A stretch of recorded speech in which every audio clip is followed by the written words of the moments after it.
Okay. And I will start out with introducing myself. My name is Sarah Taylor Green, and I'm the instructional designer here at Willamette, and I've been working on implementing Canvas and getting folks trained, and here we are. Right up against the start of our next semester. And I have Teresa Christensen here with me today, and I will let her go ahead and introduce herself. Hi, I'm Teresa Christensen. I'm the Director of Academic Technology, and I teach in photo. I've been working with Sarah on Canvas quite a lot, and I'll be offering a session today and Monday on grading. So if you want to follow up to today's session, you can join me then. But I'll be answering questions in the chat and helping her with a few things here and there. Okay, thank you, Teresa.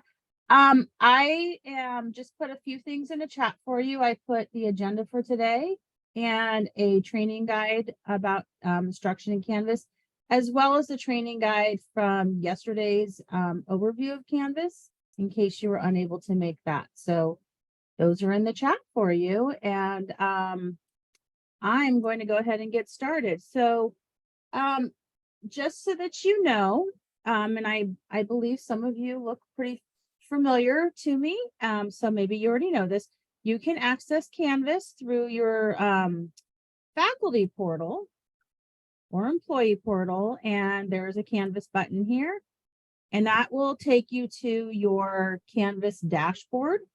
So right now I'm in my dashboard. So Teresa, I just want to verify you can see my dashboard. Fabulous. So this is the Canvas dashboard. I'm not going to go into much detail because we talked about this yesterday, but just know these are your course cards, and you'll see if you've worked on course building and you've published a course, they'll be on the top. If your courses have not yet been published, they will be on the bottom. Courses that are unpublished are not viewable by students. So you need to publish in order for a student to be able to view your course and its content. So one thing I want to remind you that I did not put on today's agenda, but I just want to remind you that we have the studio button over here in global navigation, and that's Canvas Studio, and that is going away at the end of this month. So if you have any video content in there, any media content in there, please download it and upload it to My Media. My Media is where you will be placing content for your courses. And so if you have media content for your courses, it goes into My Media. And there is media at each course level as well. And I'll show you that when we get into a course today. But I just want to remind everybody that the studio is going away. Okay, so there were a few of you here yesterday. Any quick questions or clarifications from yesterday? Marilyn, Rachel, you were here yesterday. Florence, I believe you were here yesterday. Any quick questions? I had one. I actually wasn't there for the whole time yesterday, Okay. and I was wondering where the recording would be available. The recording is posted on the training document that I provided, but I will put a link to that in here as well. Oh, okay, great. I will make sure that everybody has, I think I'll resend that document out to the deans for each department as well. So that makes, and your faculty support folks, so that it gets out to everybody again. Okay, great. Okay, so today we're going to start out with going into my course, and you'll notice we have once again our course level navigation, and today we're going to be really just talking about how do you put content into a course, how do you build out some things, activities, assignments, those types of things for students to do. As Teresa mentioned, later today, as well as repeated on Monday, she's doing a training on the grading, all the good grading, wonderful grading things that are available. The grading functionality in Canvas is pretty amazing. So she will be training on that later today. So first of all, we're going to talk about discussions. So this is what the discussion and section looks like in Canvas. And you'll notice you have three sections for discussions: pinned discussions, just discussions, and then closed for comments. Pinned discussions are discussions that you choose to pin, so they show up at the top. They might be your most current discussion, or a new discussion based on a topic that came up in class that you want students to discuss a little bit more robustly in here. A few things to talk about with discussions. I do want to talk about, I'm going to jump to my fourth bullet under discussions. Over here in settings, when you click on settings for a course for discussions, this is what shows up. For student settings, the top one here says create discussion topics. And I like to bring this up because if you do not want students to be able to come into a course and actually generate their own discussions, you will need to uncheck this box. If you're okay with students coming in and creating their own discussion outside of the discussions that you've already maybe created in here, if you even choose to use discussions, you'll need to leave that checked. But if you don't want students to be able to do that, then make sure you uncheck that box and click Save Settings. That means that students can come in and participate in discussions. They just can't start their own. So discussions is integrated with grading and assignments in Canvas, which is really nice. So if you want to put a discussion in here and you want it to be a graded discussion, and it will create an assignment automatically in Canvas, and then will also show up in your grade book. So that's one thing that's really nice about Canvas, is there's integration with these with different content that you put in here. So to add a discussion, you'll click this Add Discussion button. And this looks very much like everything else. You get this rich content editor, and you might say discussion 1. And let's say you want to please respond to the, you will say this a lot more nicely than I am right now. Following prompt. And you'll add whatever it is that you want in here. You can add images, you can add links, you can upload documents in here. So yesterday we talked about files, and we talked about the, I'm going to save this real quick. We talked about the beauty of if you upload your course files ahead of time, then when you build out your assignments and your discussions, things like that, you can pull from those course files really easily rather than always having to upload from your computer. So I'm going to upload a few files into and I'm going to set a good example, into my course. So first of all, I'm going to add a folder called Discussions. And then I'm going to add a folder called Assignments.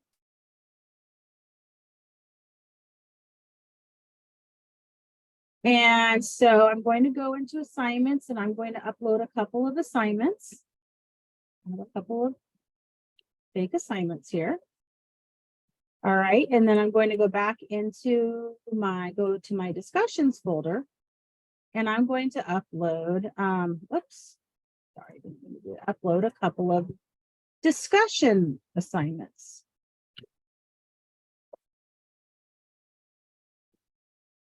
Okay, now I'm going to jump back over to my discussions. And since I created that discussion shell already, and I just saved it, even though I hadn't added anything to it, I'm going to jump back into that discussion. I'm going to click Edit.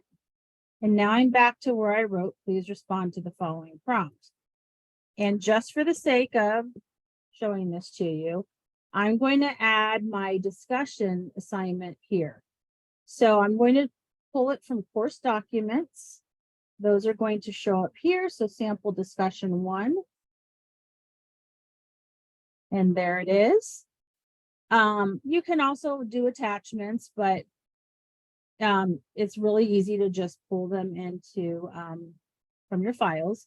So here's where it gets really important here. So there are 2 types of discussions in here. There are threaded discussions and non-threaded discussions. Non-threaded would be something where you put some sort of a prompt up or a question, something like, please introduce yourself and talk about why you've chosen this major at Willamette, for example. That would be a great non-threaded discussion where everybody's just introducing themselves at the beginning of a course and everyone just posts their response so one another can read it, but nobody can comment on one another's post. Now, there's also threaded replies, which are really fun when you get to see students really discussing and sharing their ideas and growing from one another. So that's where students will post, and they can also comment on what other people have posted. So you can choose allow threaded replies, and if you don't, it will not be a threaded discussion. So the second box here is pretty critical. This is the users must post before seeing replies. We all know that we have some students who arrive to the weekly course discussion online pretty late. And therefore, if you don't check this second box, they have that benefit of reading what everybody else has said, which might really shape what they say. And that can be good, but that can also take away from that student's opportunity to generate their own ideas initially. So if you want your students to post their response to the discussion before they see anybody else's, you need to check this second box. And if you want this to create an assignment and also be in your grade book for the course, you want to click the graded box. And this is where you would come in and it would give you, this would pop up, and then that's where you can put points in and add due dates and etc. One other option is this allow liking button. So if you want to allow students to click like for one another's posts, you would have to check that too. So I'm going to go ahead and give this some points. So I'm going to give it 10 points. And I'm going to choose to display it as points, but you have different ways that you can choose to display grades: percentage, complete, incomplete, letter grade, GPA scale, whatever. And then I'm going to choose an assignment group. Assignment groups are really important. If you want to do weighted grading in your course, you will need to create assignment groups so that you can choose the weighting for each type of assignment group. Assignment groups are also just really nice because when we jump into assignments, you'll see that it allows students to view their assignments by category. So it's a really clean way of setting up any assignments in here. So when you're in here, if you haven't yet created a group for whatever assignment you're putting in here, you can click create group and create it on the spot, but I've already created discussions, so I'm going to click discussions. There are options for peer reviews if you want to do peer reviews. I'm not going to get into that in much depth today, but if you click that, you can choose to manually assign peer reviews or automatically assign and choose how many reviews per user, et cetera, et cetera. So that's an option you might want to explore at some point. You can choose to assign it to everyone. You can also come in here and assign specifically to a student in your course if you'd like. And you can choose your due date. So let's say we want this to be due August 25th. And if you are like to have a specific timestamp on things. If you want things finished by assignments and discussions and such, submitted by 6 p.m. or 10 p.m., you can put a timestamp in here. So you can say, okay, I want this to be due by 6 o'clock p.m. on the 25th. If you don't have any interest in a specific timestamp, the default would be 11:59 p.m. of the day that you choose. So, but just make sure that if you want a timestamp, you need to add it down there on the bottom. Otherwise, it defaults to that 11:59. You can choose available from and until. Available from means that, let's say I have this is available from August 18th. And I have it available till September 1st. Oops, sorry, I didn't jump out of that box. So let's say I open this assignment to be viewable and available to students by the 18th. And I want to only have it viewable till September 1st. You can put dates in there as well. So a student would not be able to see this assignment until August 18th. You don't have to put those dates in if you don't want to.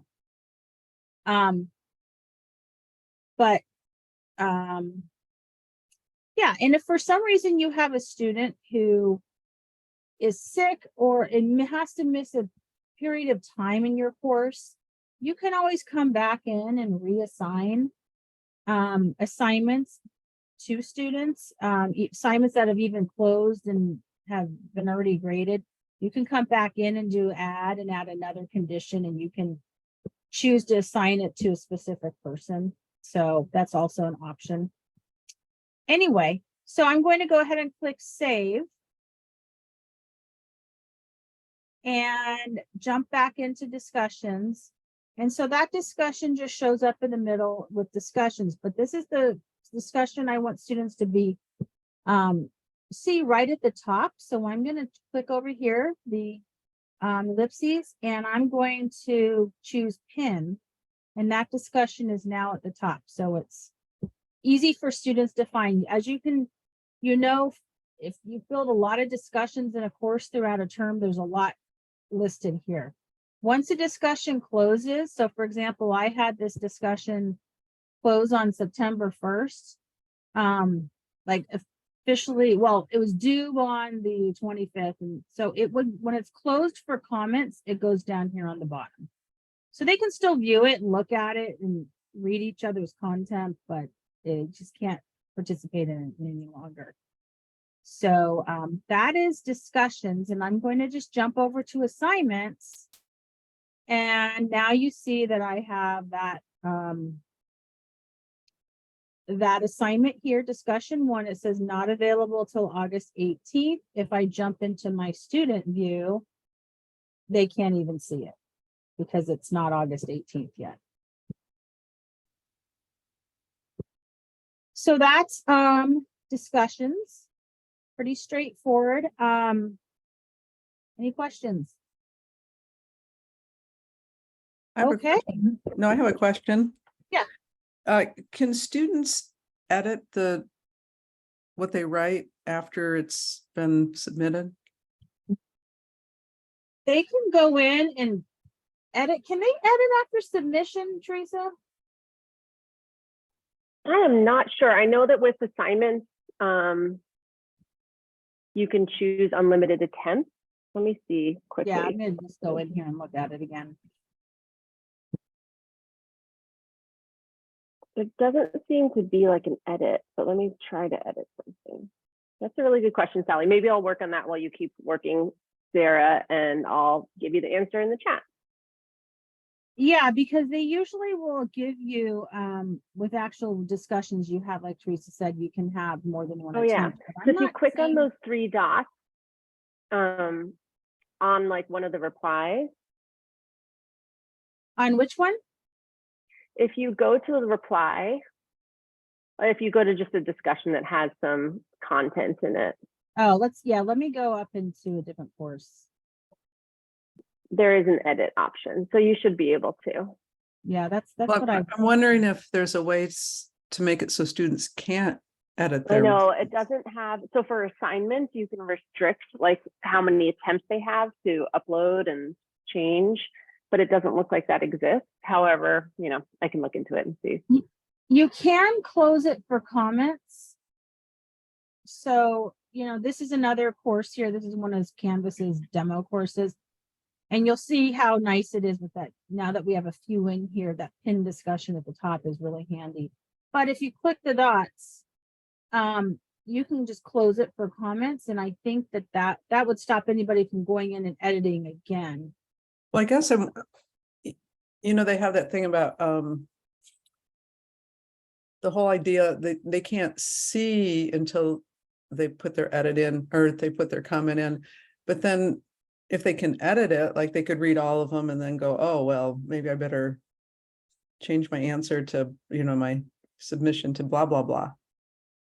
Yeah, it's a really You good would point. have And it does, You would see that if that happened though. I'm kind of thinking they can't edit it. I kind of think, what I'm really feeling is that if they needed to write more, they'd have to put it in a comment. Essentially replying to their own response to add something new and different. But we'll look into that for you for Okay. sure. Thank you. So that's discussions. Moving right along. Now we have modules. Now, those of you in law did not have any modules in your law template. Those of you in, I'm gonna just jump out of this real quick. Teresa, you have modules in your PNCA template, right? And then AGSM and CAS and computer science, data science, you have a couple of module shells in yours as well. So, and I very briefly touched on this yesterday, but these are modules. These are examples of modules. This is a module shell, meaning I have that parent header in there and I have a bunch of subheadings, but no content. And this is the same shell with some content in it. You'll notice that this second module down here has a lot in it, and it can feel like a pretty heavy scroll when you have a lot of content in your modules. But there's this wonderful button up here called collapse all. And when you collapse all, you just see that parent header for your module, and you can just click into one module at a time. And so that's a way to really clean that up and make that a lot more user friendly. Because over time you will have a lot that gets built into your modules if you build out modules for your course. If you don't use modules at all, then it's really not an issue. But just remember that you can expand all, collapse all, and that just makes it a little bit easier to work with. So, like I said, you already have a couple of modules in here in your course. You don't have to use them. You can delete them and start fresh, or you can rename things in them, get rid of parts of them, whatever it is you choose. They're just there as an example to start from. So first of all, I'm just going to show you how to create a module. If you want to create a new fresh module for yourself, you just click the red add module button, name it, and I'm just going to call this demo module just for fun. There are some things that you'll notice when creating a module. You can lock it until a specific date. And you can add prerequisites. My only warning about that is the more you micromanage in here, the more you have to remember that you micromanaged and that you need to manage your micromanaging. So you might not want to do all that until maybe you get a little more used to Canvas, but there are those options if you want some things completed before they can access the next. I'm not going to choose any of those options, so I'm just named it demo module. and click add module. And that's down here and there's nothing in it. If I want to add some more or some headers to my module, you add from the plus sign. Whoops.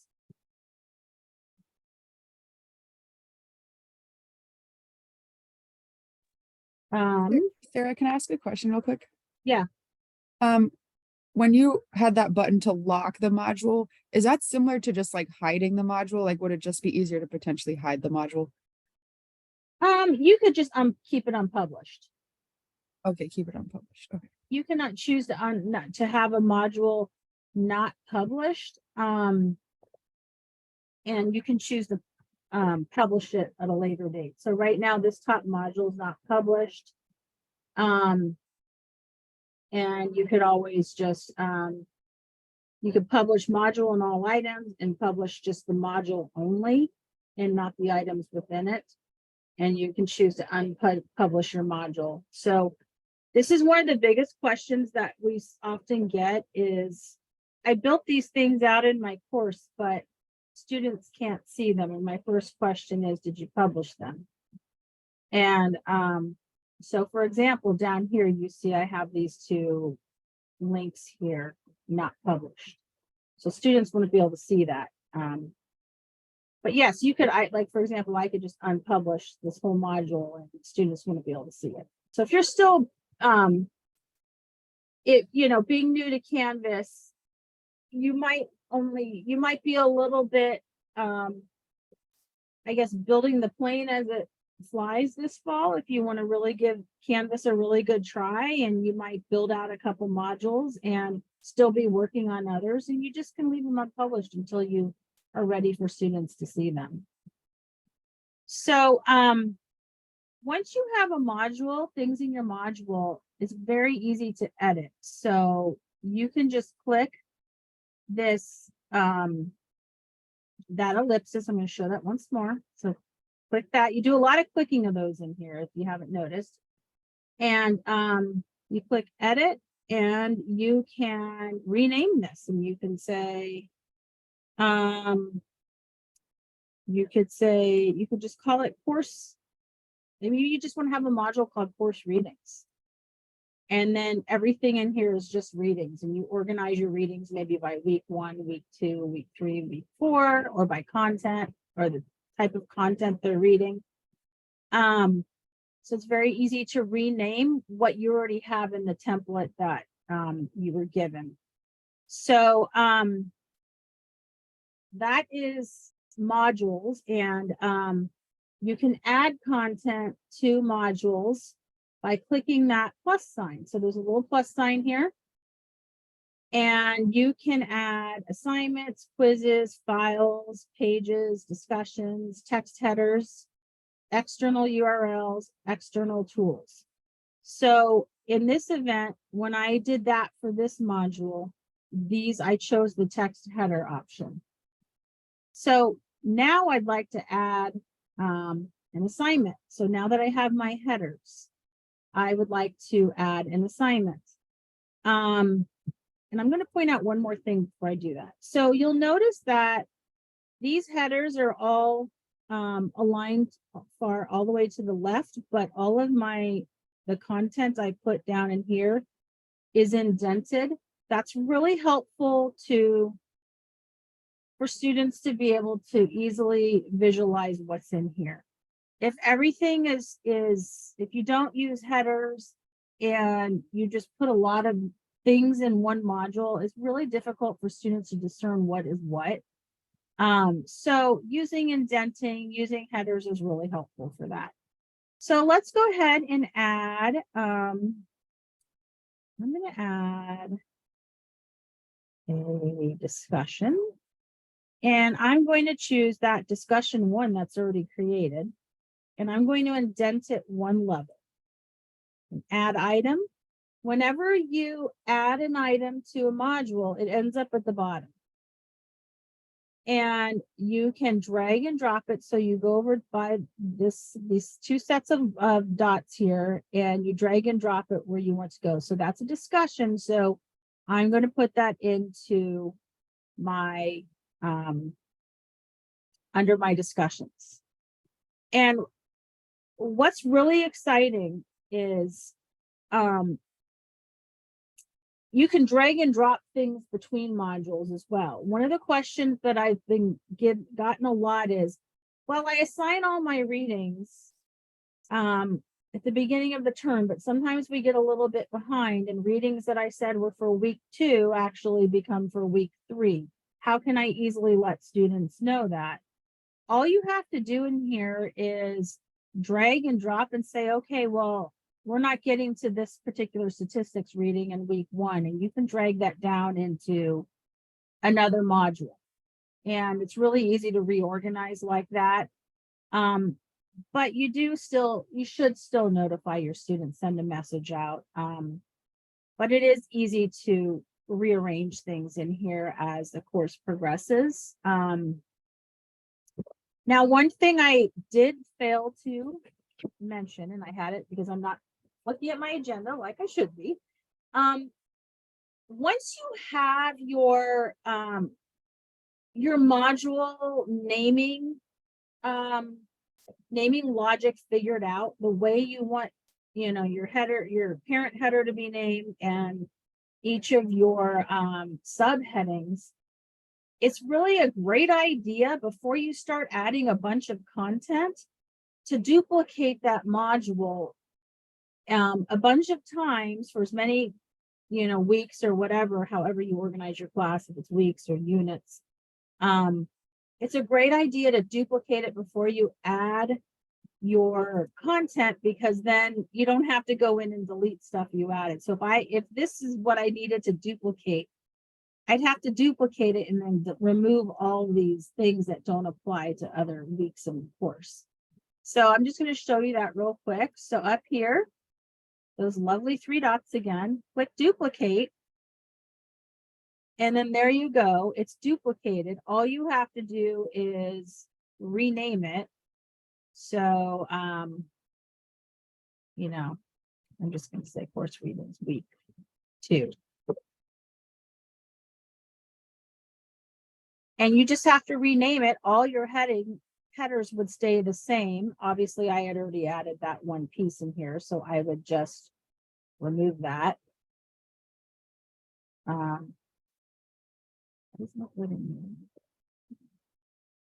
So anyway, duplicating modules is really a great way to save time.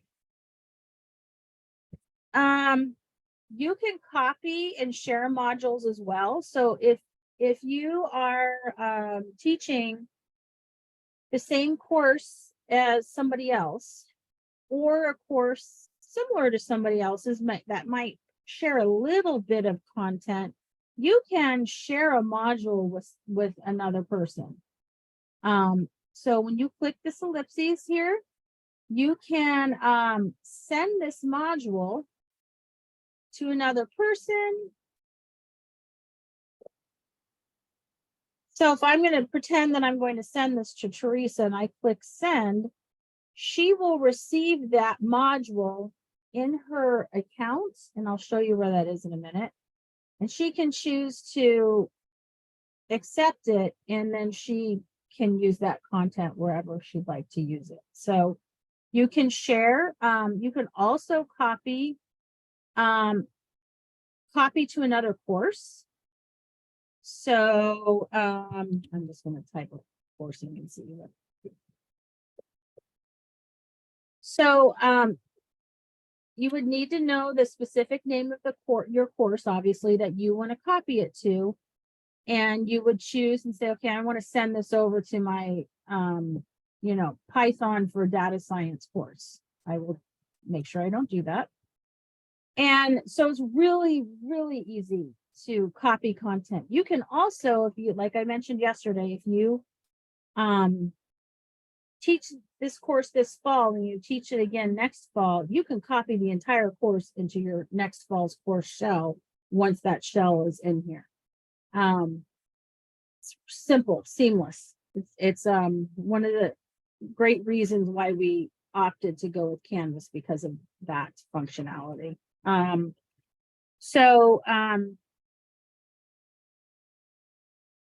Mhm. We talked about all that. Any questions about modules? Good question. Yeah, I think I have a question. Sorry, go ahead. Oh, sorry. My question was, I tend to like to organize my classes on the LMS by like the day of the week. So I'll have like the module and open up, let's say Monday, Wednesday, Friday. And then I'll say like on Monday, read pages XYZ. But like if I said on Monday, read like the cat PDF that you had, if I typed in the name of the cat PDF, would it hyperlink so that they could just like click on it within like me typing in Monday? Like, is there a section to just type in rich content under overview like that? Like just from the actual module? Yeah, like can I write words in there? No, you would have to add a specific thing that contained that. So whether you would have to add a, a discussion or an assignment or a link, something like that. So there's not just like something like a label where I can just like put directions, etc. So a module is almost just like a file containment. You can't actually like write things into it, is what I'm saying or asking. Yeah, you can't just write things into it. So but maybe this helps you. So if you wanted to add an assignment, you can create an assignment name here, but it doesn't create the actual assignment. It just creates a shell of an assignment, and it will integrate with assignments. And then you would have to go over into assignments and actually build the content into it.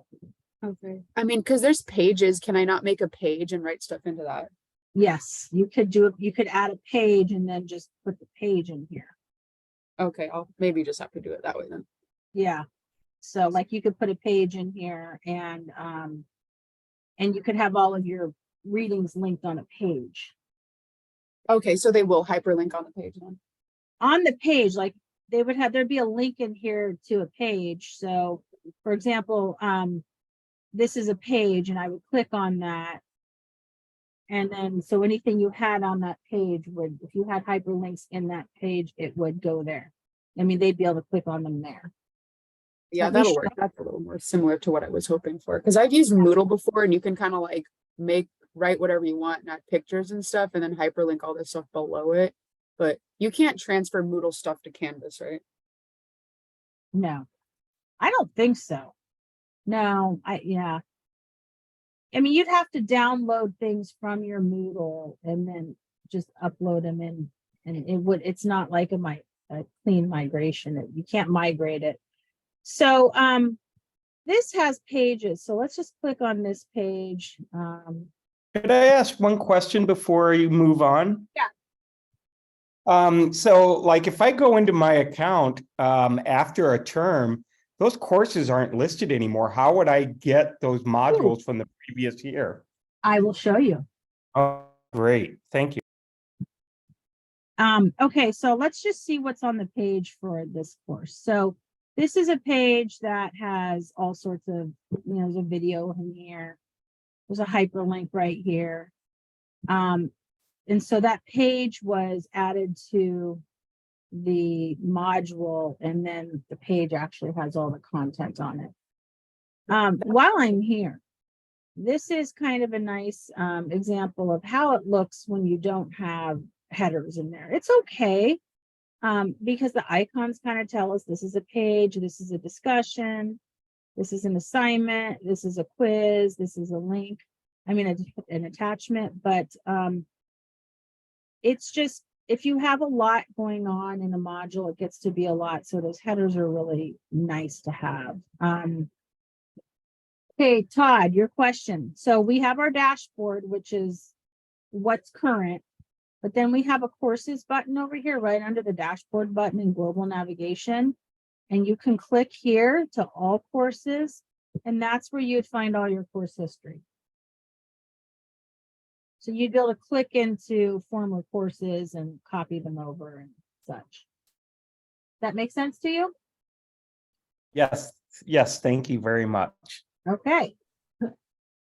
I also still had a question before we head on to something else. I've mainly used Canvas to look at other people's sites and to like gather stuff for my department that we maybe want to use on a website, like student work, etc. And it's really confusing where to find content, because sometimes you go into modules, some teachers have modules that then populated, and then you find the student work that's been submitted in the assignments, but I sometimes have missed content because it's in something else, like the pages, and somehow it's not quite clear to me how it, I mean, obviously content doesn't duplicate anywhere, but it seems to be accessible from multiple different angles, which is more confusing than helpful. I don't know where. So I guess my question is, where else would be files and content to be found in other than modules? Or if you don't use modules, how do you do that? This is a really, really good question, because this is when we get student feedback about Canvas, this is one of the biggest things that students get flustered about, is when courses are not particularly easy to navigate based on how the instructor has added content in here. But I think pages are really are wonderful. Modules are wonderful. You can design a whole course just using pages and not using modules, or you can design a whole course using modules and doing nothing with pages. I think that if you're new to designing a course in here, I would keep it pretty simple. Teresa, how are your folks doing? Do you have a lot of folks, faculty using pages? Are they mostly sticking with modules? Are they not doing either? So for PNCA, we have a requirement that you need to use modules to put all of your course content. So students will be used to going to modules to find anything they need for the course. And you can divide up the modules however you like, if you want to do it thematically, but we suggest that you do it chronologically. So you have one module for each week of class. However, all students are going to modules expecting to see content there. So if you are a PNCA faculty, just know that that is required. The reason why we're requiring it is because students gave us a lot of feedback that it was really hard to find anything in Canvas. They didn't know where to go. So it's really clear for them to just go to modules. There's all the content, and all their assignments have to-do dates on them, so they can also go to their to-do list to see what's due in addition to the content that the teacher is delivering. Yeah, I do a module for each week, so it's labeled for that week. And then within that, I use a page that then I put all the actual content for the week on that page. Yeah, pages are great because you can embed videos, you can insert images, you can insert your reading. So it's a nice way to just deliver something that's not necessarily assignment, but maybe it's like instructions, like a handout or how-to video or something. So pages is a really nice way to get your stuff out there. Nice. So you could use a page in your module, which makes perfect sense. And I'll obviously use modules and do it chronologically. It makes a lot of sense. But I guess the confusion then comes that some stuff I found on pages and some stuff that were not linked to modules. So there were like two different, is that possible then? So pages aren't if you upload something to modules, that doesn't automatically create a page. So you have stuff in both. Is that like you have to choose one or the other and then you can link your page to your module? It's just a way of showing that content. Yeah, and so Flo, I think to keep things simple, I always say to just create your content through modules. There's that plus button there. And that way you can be sure that you're creating it and putting it in the right place at that time, because students aren't going to know to go to pages to look for stuff. That's just way too confusing. They need to have it organized for them in modules. So I just say create your content through modules. That's the easiest way to do it. And let me just add to that. I have pages, the actual pages page disabled here. So when I go into student view, they don't have an option to click on pages here, but they can still access pages through the pages I've linked in the module. So it's like, create your modules, embed your page in your module, and then it's cleaner. It's clean in that respect. So I'm going to jump back out of student view. And so students would always have to click on modules to get to any page that you linked in a module. And once again, you add a page by clicking the plus sign on the parent header row on your module. And then you would click add page. You can create a page, but if you already have pages that you've built in your course, you would just choose the right page and add that item. And now and that showed up at the bottom. I'm just going to put it up here.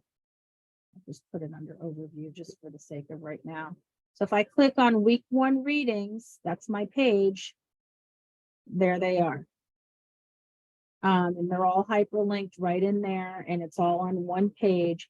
So if you wanted to keep it really simple, now let's see, was that Sally? Was that you who mentioned that? Okay, it was Sally. Sally, do you just have a very simple module with one parent heading that says week 1, and then you just have the page linked in there and that's it in the module? Yeah, and then week 2, it is really simple, but it, you know, easy for students to follow then. And let me show you what some pages look like in other courses. So I'm just going to show you the pages is hidden. This is how someone's done pages here. Then you click front view all pages, and you see they've got a whole bunch of different pages with different information. So this is week 1 intro and agenda. So this is the snapshot of the week, lesson tasks, things hyperlinked, an image, some questions. So that's an example of pages. And if at minimum all you had was a page for each week of module, then that's fine, because look at everything you can put in a page. If I wanted to edit this page, you edit it and you build everything in that rich content editor and you save it, and there's your page. Marilyn, yesterday we talked about showing how to modify your course level navigation. I will review that real quick to show you how to disable the pages page for students. So thank you for asking about that again. Let me just show you one more. Let's see what this class has for pages.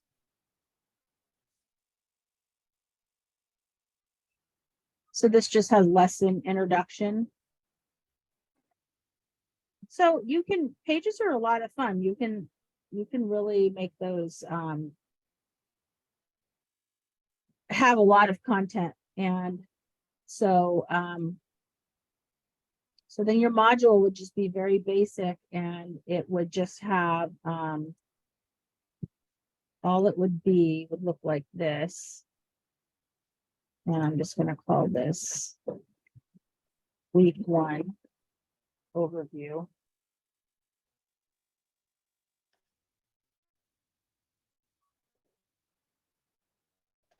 Sarah, can I ask another question real quick? Yes. So if in modules, tell me if this would be stupid or if this is potentially possible. If one of the modules is just like my resources and assignments, and I post and I like upload all of the files to this module that I title resources and assignments, and then I do my week 1, week 2, week 3, and then I make a page, I just hyperlink everything in there, kind of like a schedule, like today, please read this, which is, and then if you don't know where this is, it's all in the resources module, because sometimes my assignments go over several weeks, or it's like I introduce it in week 4, it's due week 7, and it's very difficult, like, oh shit, where is this assignment at? I don't know. And then it's just all in this like module, all for assignments. Like, does that work in Canvas? Would that be a good option, or is there kind of? I think you can, as long as it makes sense to students. And I think it might require you to, maybe that first day of class is to give your students a little tour of how your logic and how you've organized things. I mean, I would never, everyone's going to kind of visualize how to make this work best for their style of instruction. But the bottom line is, does it make sense to your users? And your users are your students. And so I would just make sure you take that opportunity to walk your students through that and to seek their feedback in it, and how you do it. And I'm more than happy if you build something out and you want me to look at it and give you feedback. I'm more than happy to do that as well. Awesome. So Definitely. Thank you. a little bit of trial and error. So real quick, Marilyn, for two things. This is what Sally says she does. She has a module where, I'm just gonna collapse these real quick. So she has a module where she calls it, for example, week 1. And then she just has that week, her page in there. And that's all that's there. And then she goes to her page, and sorry, my page is very bland. And everything's there for students. So if I were to go to student view, whoops, sorry. I just didn't want that category to show up. I can see that some of these have that little eyeball with a slash across it, so it's not visible.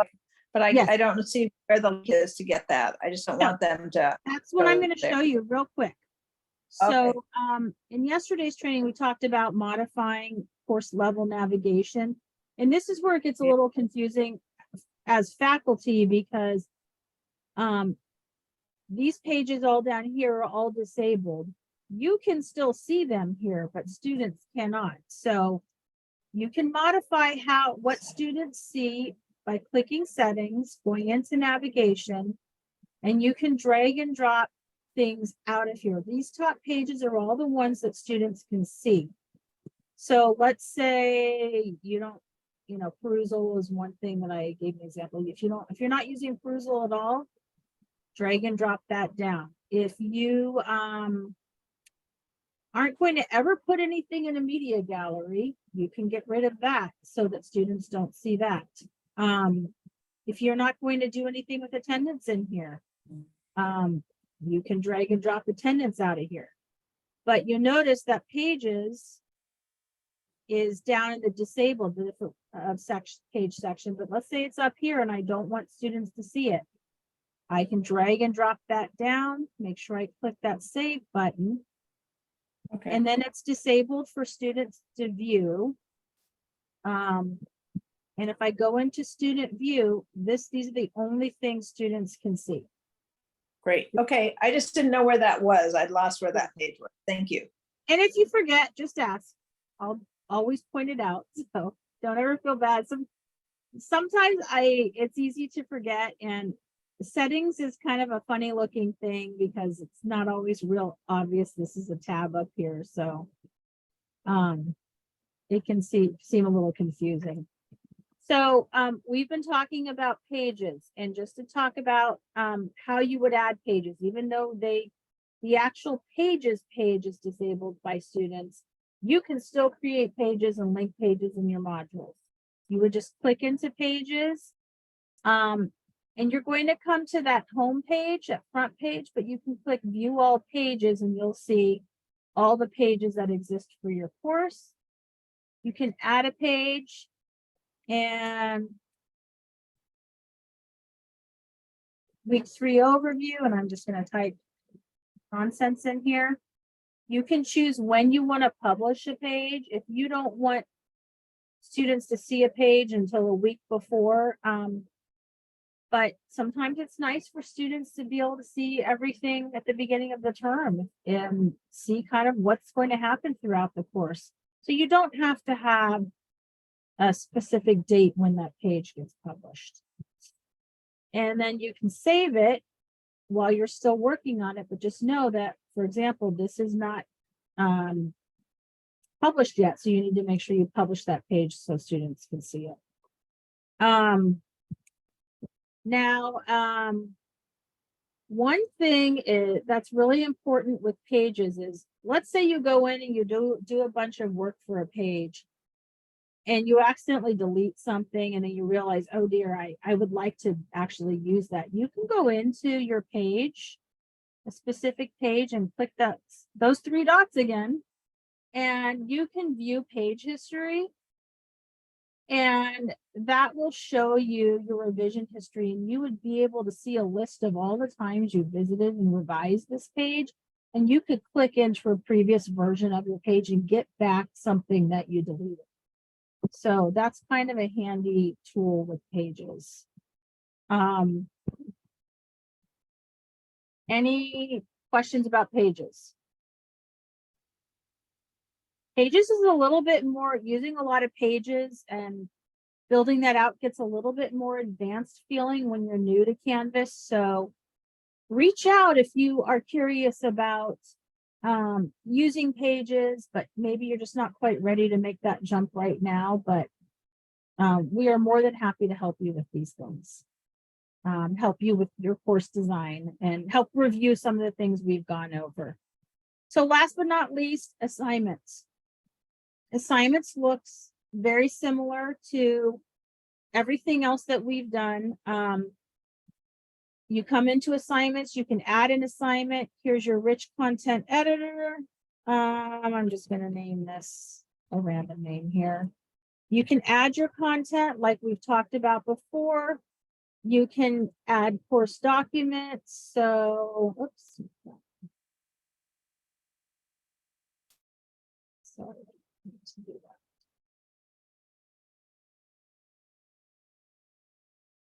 I'm going to read it. So add course documents. You can, let's just say sample assignment 1. Going to add that to this document. I'm going to make this assignment 25 points.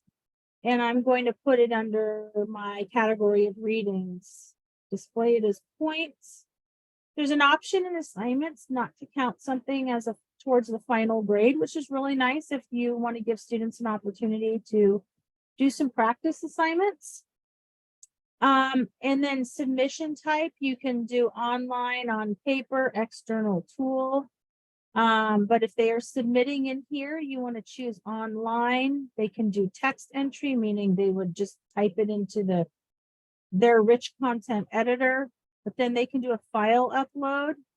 You can restrict file types if you'd really like. And this is where we talked about earlier that you can have unlimited attempts. So if you want them to be able to come in and resubmit, you would want to have that unlimited attempts chosen. Or if you just want one attempt, or you can give them 2 or 3 different choices there.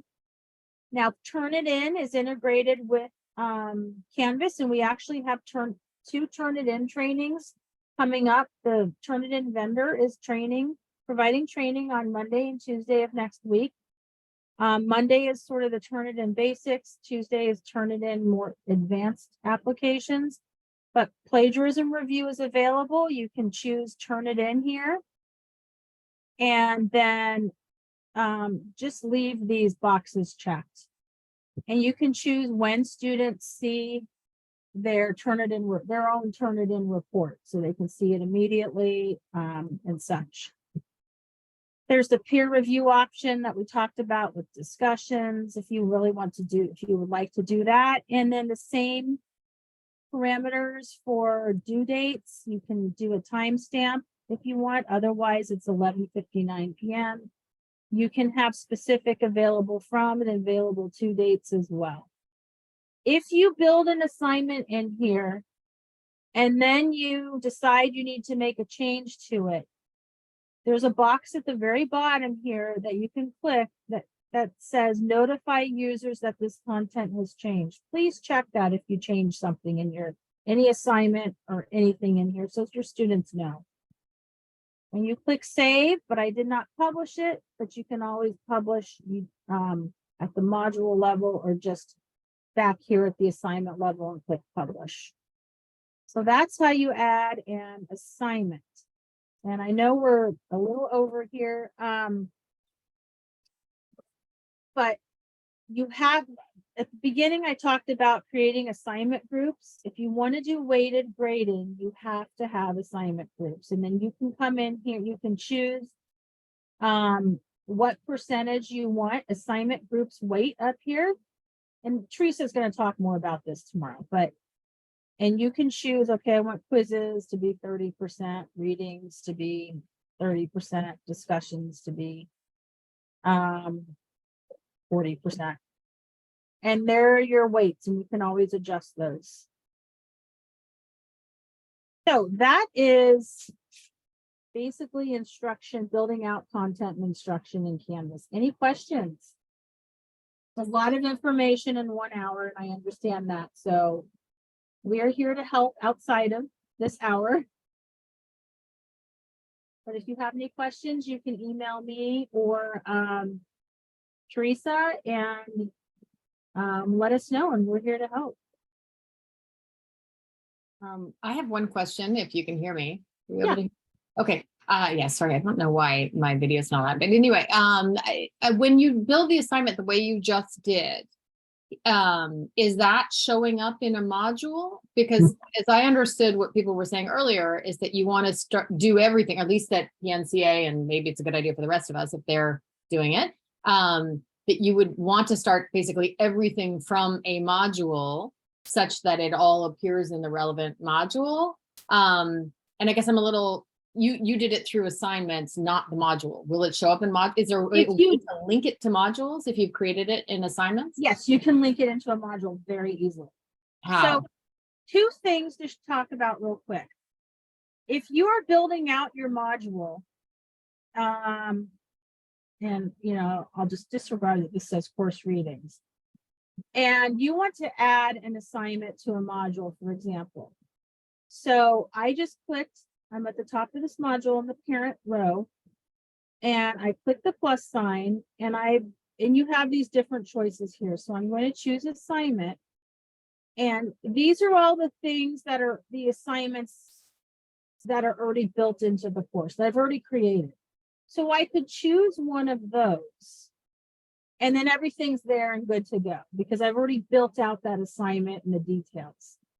But if I want to create a spot for an assignment, but I haven't yet created the assignment, I could choose create assignment. I would name it, and I would say, I'm just going to call law brief because you're from the law school. And I will indent that one level.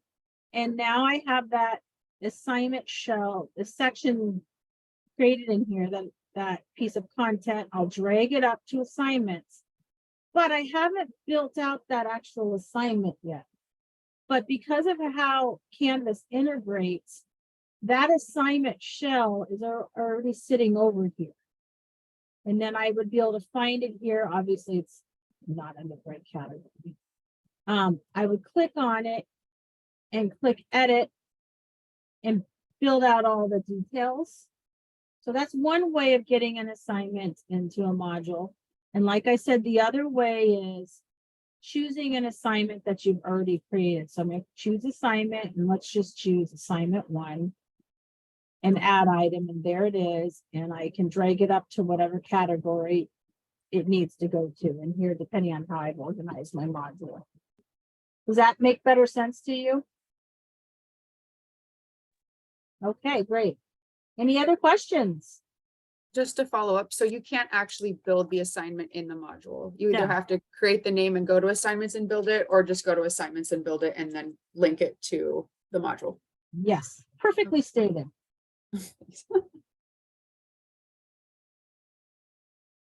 Good questions today. Any other questions? Hi, I have a question. My name's Eileen. I'm from Salem campus.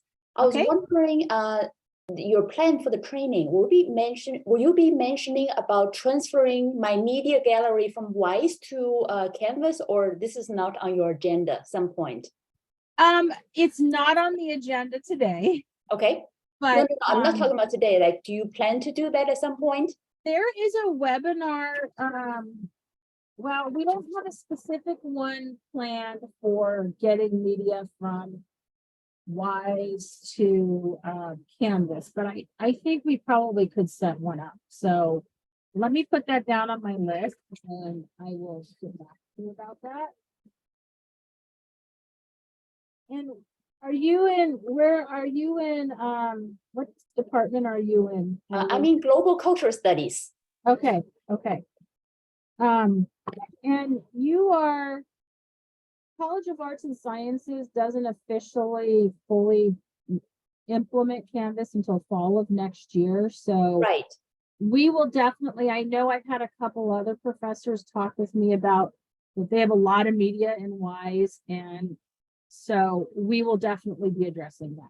Okay, thank you. Yeah, I guess I just don't want to lose the material. I know it's Oh, aware no, of it. you I'm a little won't. bit too early. Thank you. Yes, but we will go over it.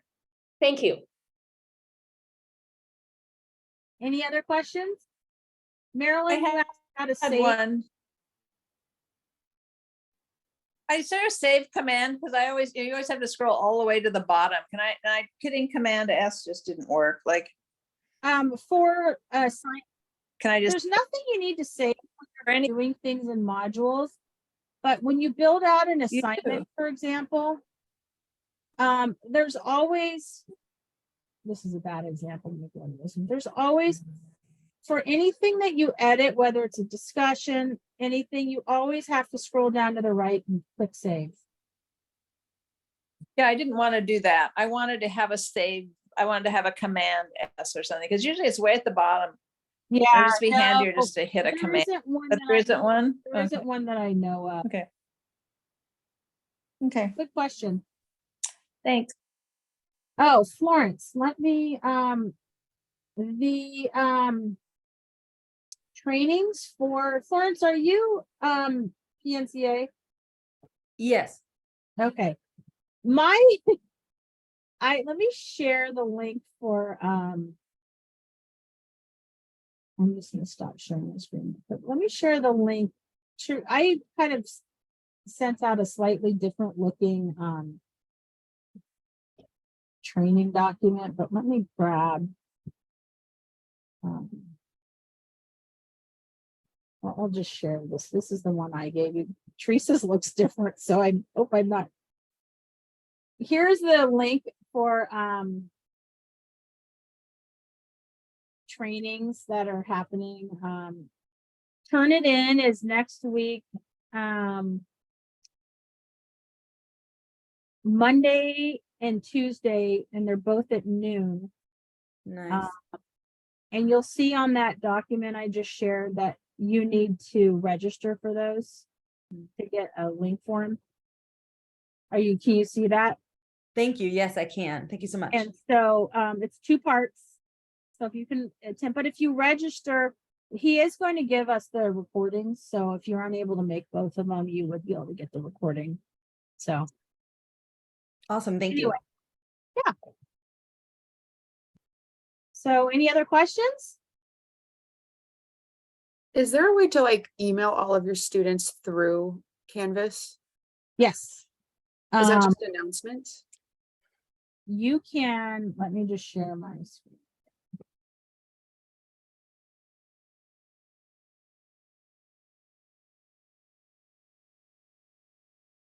Okay, so communicating with your students through the inbox. And you can, right, just from the top here, you can choose your specific course. Click the compose a new message, and you can choose from the, to email just students in the course, all the students or specific students, and create your email and type whatever it is. You can add an attachment and click send, and that will go to all your students, and it's integrated with Rule email. So they will get a notification in their inbox for the Willamette email with that message. So that's one way. If you have an actual announcement you just want to make that doesn't need to be an email, but you want an announcement, you can add an announcement in your course. Click on the announcements button, click announcement, and you can make your announcement and add the content. You can delay a posting so it goes out at a certain time if you don't want it to go out today and you want it to go out tomorrow. You can allow users to comment, but you probably don't want to for an announcement. And then you would just publish it and it would show up in their email as well. So 2 ways you can notify everybody pretty quickly. Any other questions?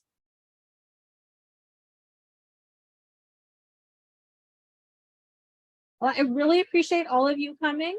Once again, Sarah Taylor Green, Sarah Taylor Dash Green. So just start typing in Sarah Taylor Green and your email, and I should pop up, and you are more than welcome to send any messages my way if you need any support. And wish you luck. And remember, Teresa's grading session is today, and then she's repeating it on Monday. So have a lovely rest of your day, and I will see you around. Thank you.